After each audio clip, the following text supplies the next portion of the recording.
Hey guys, this is your favorite teacher, Anna.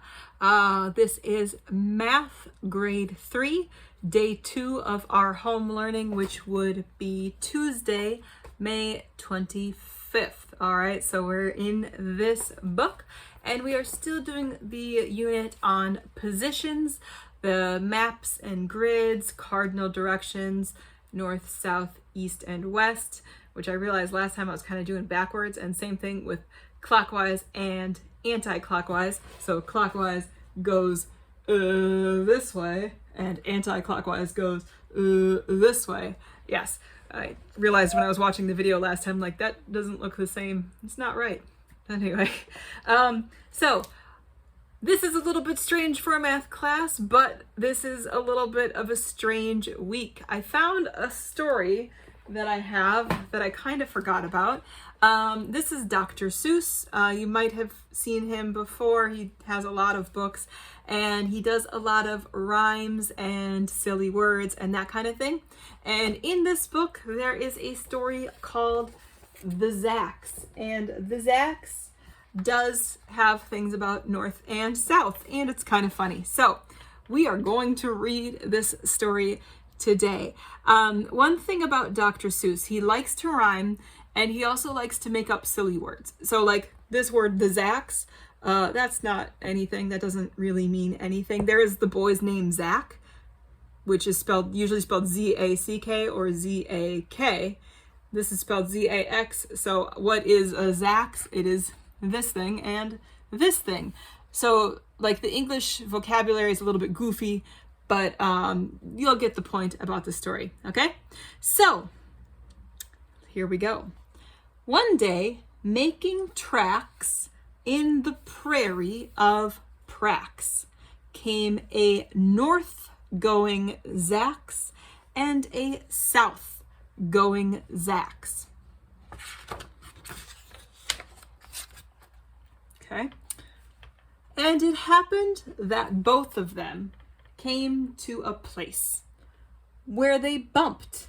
There they stood, foot to foot, face to face. "Look here now," the north-going Zacks said. "I say, you are blocking my path.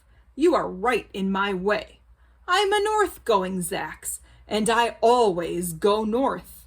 Get out of my way now, and let me go forth."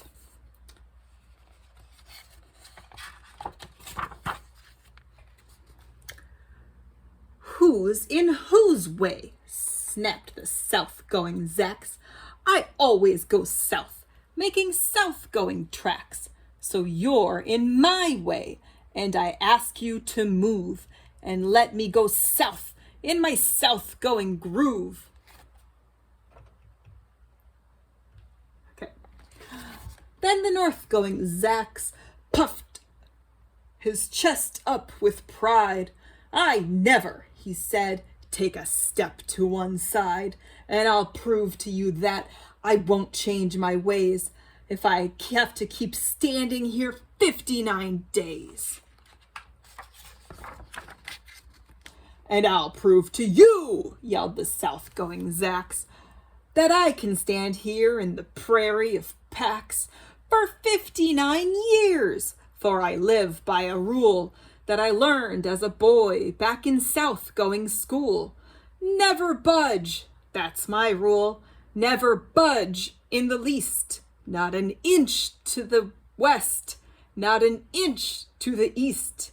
I'll stay here not budging. I can and I will, if it makes you and me and the whole world stand still."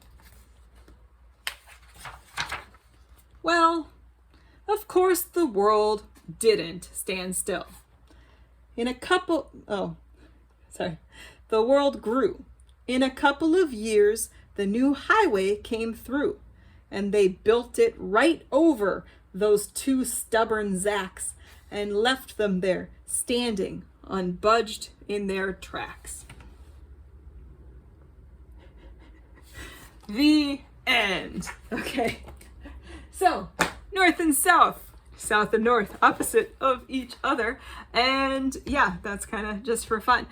Now, reading your math book, we are going to look at page 246 this week, the Mind Corner. And this is your homework for today, okay? So, number 1, on this square grid, only movements to the right, hold on, to the right and upwards are allowed. For example, one way from A1 to B2 is to move 1 square to the right and 1 square upward. List another way from A1 to B2 in the table. One has been done for you. Okay, so you're just filling that in. I kind of already wrote the answers, but please, hopefully you can't see it. I don't know.